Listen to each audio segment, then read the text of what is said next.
Pero mga Francis mo pag, oh, kaya mo na makeup artist. Wala mo kaila. Nagkara-kara pas Francis. Ayan, si Yuhan. Kalit talaga yung kuan. Ano, nga kuan makaniuli man ka? Hindi lang ko. Trip lang. Wow, good, trabaho good. Ay mo, oh. Ala, dito sa sulod. So, ito po yung makeup artist kayo ni Giselle, fresh from Davao. Hi, sa. Oh. Ayan siya. Actually, ito mga ka-love is wala talagang plano sa pag ni Giselle. Pero dahil medyo dalaga na po si Giselle, so gusto ko ma-feel niya po yung kanyang birthday mga ka-love kahit sa photoshoot man lang.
At ito na po yung look ni Giselle. Grabe ang atake pang pageant. Tanong ni Giselle, Bing.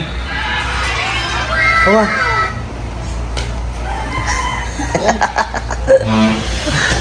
Kina mag-snack ta. Katong cocktail.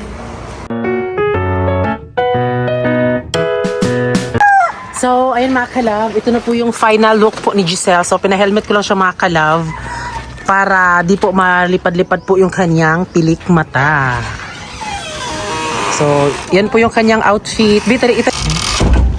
So, dyan na lang po talaga kami napadpad dahil wala na po kaming choice at napuntahan na po namin yung ibang lugar. Dito lang din naman sa amin. Meron naman pong mga ka-love view, pero madami pong tao. Kasi medyo hapon na kasi yan, kaya pang madali ang pictorial puro shoot lang talaga yan. At wala talaga yan sa plano mga ka-love, no? Kaya buti lang talaga is dumating po si Yuhan na galing Davao. So, siya na lang po ang nag-makeup kay Giselle. So, hindi talaga namin napaghandaan kasi nga, di ba, kami ni Francis ay kakagaling lang po namin sa yung pag-canvas or yung para sa new investment namin. Basta malalaman nyo lang yung mga ka-love. Uy, excited naman kayo. Charot. So, ngayon mga ka-love, dito kami sa Kagubatan. Actually, dapat yung po ni Giselle is very, very sana. Ganun. Pero ito ay urada-urada. So, ito na lang po ang nangyari. At ito yung kulot po ni Giselle na buhok. Ayan ay nag-straight na po. So, normal po na buhok po ni Giselle. Wala pong ribbon. Kaya yun, di kami nakabili talaga ng hairspray dahil talaga urada-urada talaga bakal. Tapos wala talaga sa plano, no? Tapos si Johan nga, galing po siya sa Davao. Tapos bigla lang din po siyang lumaag sa Balayba. So, nilaag na siya kalit. So, syempre, nalipad yung kumakal kay surprise yung niya. So, andito kami ngayon sa ilog.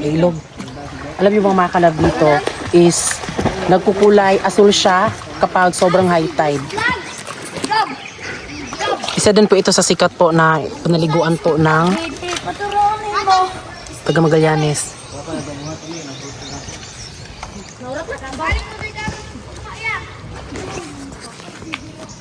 Sinihas na kinul. Diyos, ginuok ko. Ginuok ko. Ay, ginuok.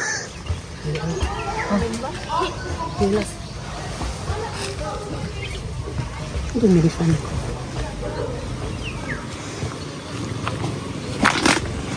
Hinay po niya.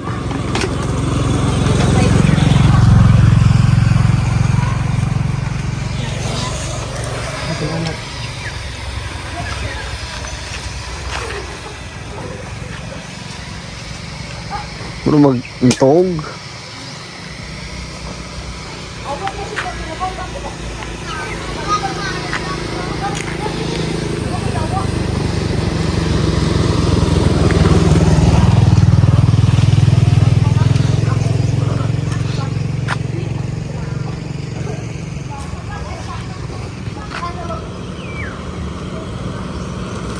Another set. So, bet ko yung sa mga dito mga kalab na parang lalabas si Giselle dyan. Tabi po. So, dito naman po ay si Johan po yung nagpipicture po dyan kay Giselle. Tapos ako naman po yung kumuha ng video niya para gawing music video. Matatawag po din ba yung music video? Pagkatapos nun, ako na lang din po yung mag-edit ng video niya para syempre madali ba. So, andito pala kami sa Santo Niño, Magallanes, Agusan del Norte. At itong pwesto na po ay ito po yung palaging pinapaliguan po ng mga tao dito sa amin. At every mag-high tide po ito ay magkukulay blue po ang tubig na to. Kaya buti na lang talaga mga kalab dahil medyo hapon na. So wala nang halos naligo dahil naglo-low tide na siya. So para makita nyo po yung pictures nito is pumunta po kayo doon sa aming Facebook page at itong final po na video shoot niya po ay andun po sa Facebook page. So in-upload ko na po doon kaso nga lang na-copyright na siya. So di na lang po ako naglagay ng music dito. Naglagay ako mga kalab dito sa YouTube pero yung pa Chipmunks lang. Pero if gusto nyo pong makita yung full na song po is pumunta kayo doon sa aming Facebook page. Kaya so ngayon mga kalab is papunta ko ngayon dito sa La Union National High School sa school po nila Giselle dahil meron pong assembly meeting. So ayan, itong video po is nauna po ito sa preparation po ni Giselle pero in-upload ko na lang po siya mga kalab para meron din pong kadugtong. Kaya pagdating ko dyan is nag-pray tapos naglupang hinirang na at ayun, meeting na mga kalab. So meron palang pangalawang meeting po so di ako naka-attend at nung una naka-attend ako tapos pangalawa wala at tapos yung papang tatlo. At ito po nakikita nyo po sa harapan yung naka-yellow po is yung principal po nila. At yung nagsasalita naman ngayon po ay SPTA Vice President. At yung iba dyan na nasa stage po ay mga SPTA officers. So expected po na hindi po ako naging SPTA officer dyan kasi sa mga oras na yun medyo busy din ako tapos meron kaming nilakad. So deserve po nilang maging isang SPTA officers dyan sa school ng La Union National High School. At nung ilang minuto at natapos na nga po yung meeting po dyan sa school ay ayan, nagpa-meeting naman po ako dito sa Section Goldstein po nila Giselle dahil yung second meeting nga diba wala ako. Tapos meron kami napag-usapan sa GC namin na magpa-project po ako ng ceiling fan na 3 para sa mga bata dyan. At siya nga pala mga kalove, bago na po ang teacher po nila Giselle dahil yung kanilang teacher noon ay lumipat na po doon sa Cabadbaran City dahil taga Cabadbaran City po siya. At eto po yung teacher po nila Giselle na medyo bibo talaga siya mga kalove. So si Ma'am Amy Abbas. Nagkawindangan niya kami dyan mga kalove kasi nag-vlog po ako tapos di ko po in-expect dahil yung teacher po ni Giselle ay kilala pala kami. So ayan mga kalove, ito po yung bagong teacher nila Giselle. Sige ka lang na to ma'am. Hi, ni Marie. Yes. Kuan bago pa na siya diri nating kami kay lahi na ang teacher kay lagi no. So mo ko ni amo mga kauban si treasurer si secretary. Mo guni siyang pakanan nga presidente pa niya. So eto po si Ashley Shin Ginoo ko mga kalabdo. So siya jud ang hinungdan nga no na president ko no. So siya jud ang nimbutar sa ako So pasalamat pug ko kay nakatry pug ko nga mahimong president bisag di ta halos bright. Perfect.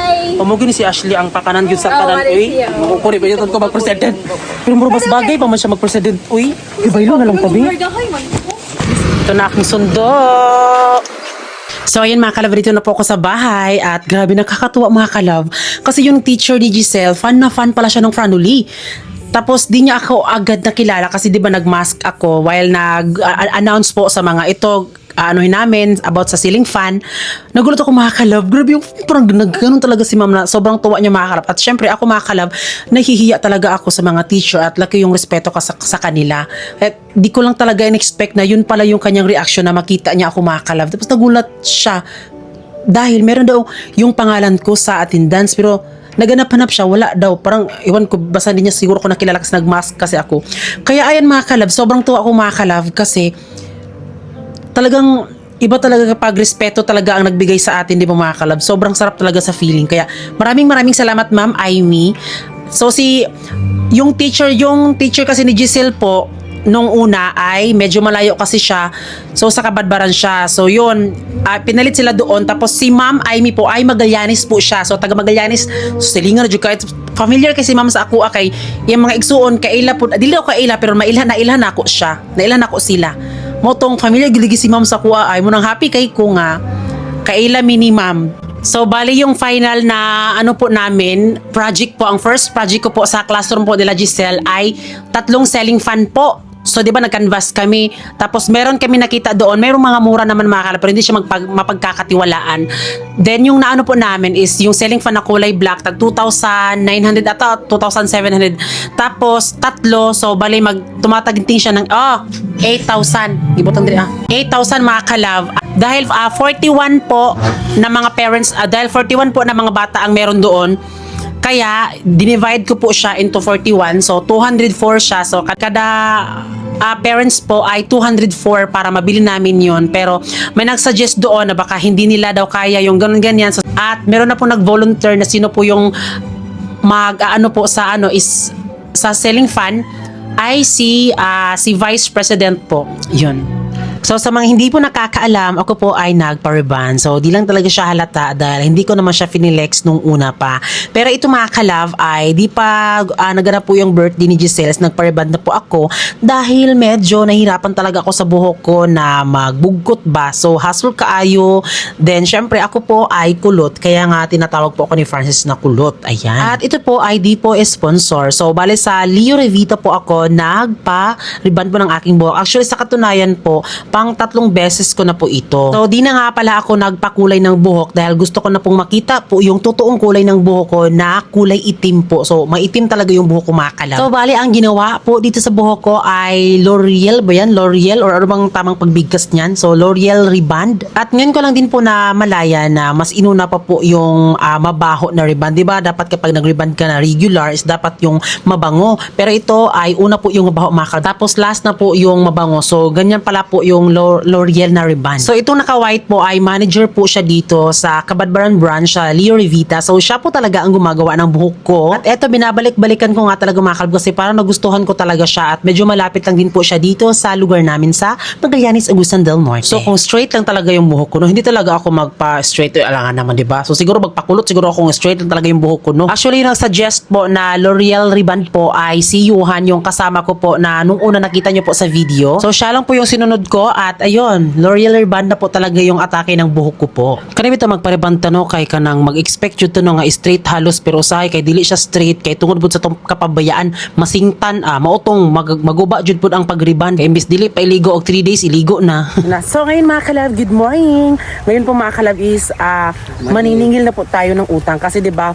Ano kasi yung mga kalab first week ay dili kuan ka ng kada Domingo mga kalab pero dapat bayaran ay Sabado lang ay kada Domingo. Tuhit hams ma? Sabot na mo, 2 gigs niya every Sunday. So 2 gigs mga kalab every Sunday. Yun po. So di na siya pwedeng umabot ng 3rd week dahil 2 gigs lang siya. Pwede po mudata karon, pwede na po dili na, sunod na. Pero dapat sa sunod is bubuuhin na po yung pagbayad. Pwede na lang tayo, may ikong balik. Salamat. Salamat kay Jude nila. No problem. Ay, salamat. God bless you Hello, kayo. pasobraan Jude. Thank you ya. Kaya sa sudaan. Salamat ya. Last paid. Sige na ma. Mawalan na na. Sige na ba? Duga naman eh. Ha? Dako gamay. So, ayun mga kalab, ngayon po ay gagawa po ako ngayon ng dishwashing dahil wala na po kaming sabon sa plato. So, di ko na lang siya i-demo sa inyo mga kalab. Pwede naman po kayong manood din sa TikTok or sa YouTube. Ayan. So, bali yung nilagay ko lang dito mga kalab sa balde ay, ano po ito, kalamansi, tapos 16 liters po of water. Ayan. Tapos, sa palagi kong pag ano nito mga kalab, palagi talaga siyang palpak. Pero ito mga kalab, siguro ma-perfect na siya mga kalab kasi dito, ayan, ginupitan ko siya na medyo maliit lang. So, hindi yung dapat buksan mo talaga siya ng ano no kasi parang mahihirapan kang iganon siya. Ayan, magastiki siya.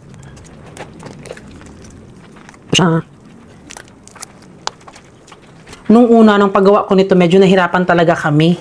Kasi hindi siya yung mga nakikita nyong yung nakikita nyo talagang dishwashing na ang ganda tingnan, ang sarap hawakan. Pero ito, sa palagi kong mga kalab, ay, ayan, na parang na-master na jud ko ba. Ano lang din naman ito mga kalab, within 10 minutes sa paghalo-halo mo, ay okay na po siya.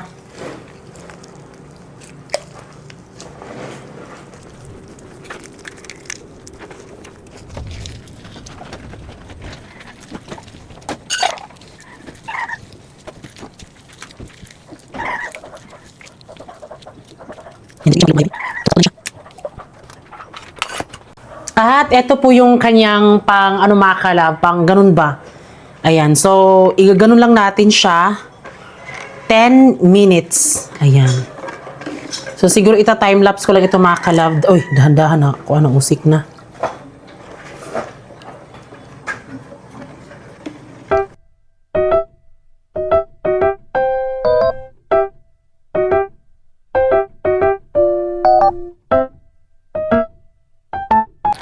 Tignan nyo mga kalab. So, look. O, diba? So, eto na po yung kanyang final. And mga kalab, na perfect ko na talaga siyang gawin. Hindi kagaya noon mga kalab na medyo pangit siya. Ayan, tignan nyo. Diba? Ay, perfect na perfect siya mga kalab kasi malapit na po yung birthday ni Giselle. So, ayan. Mapapahugas na tayo nito ng bongga kasi diba madaming hugasin. Yan. So, yung birthday pala ni Giselle is this coming July 11, 2026 at siya po ay mag-15. O siya, be? Kulay green siya sa personal mga kalab. Ayan, maghuhugas na po ako ng plato.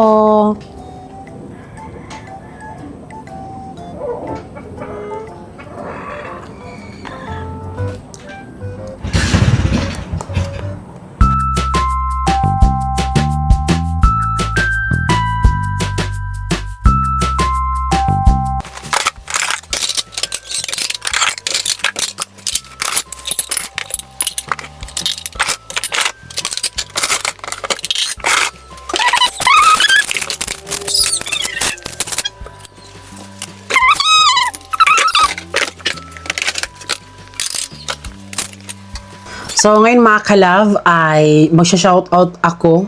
Then, pasensya kung medyo mix po yung vlog namin ngayon dahil actually ngayon po ay July 12, 2026. So, kahapon na po yung birthday ni Giselle.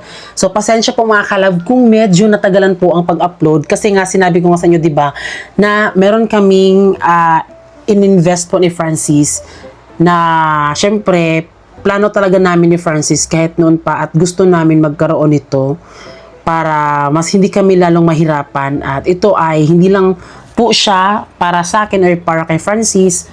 So sa aming dalawa talaga mga kalab makakatulong o sa aming tatlo ni Francis at ni Giselle.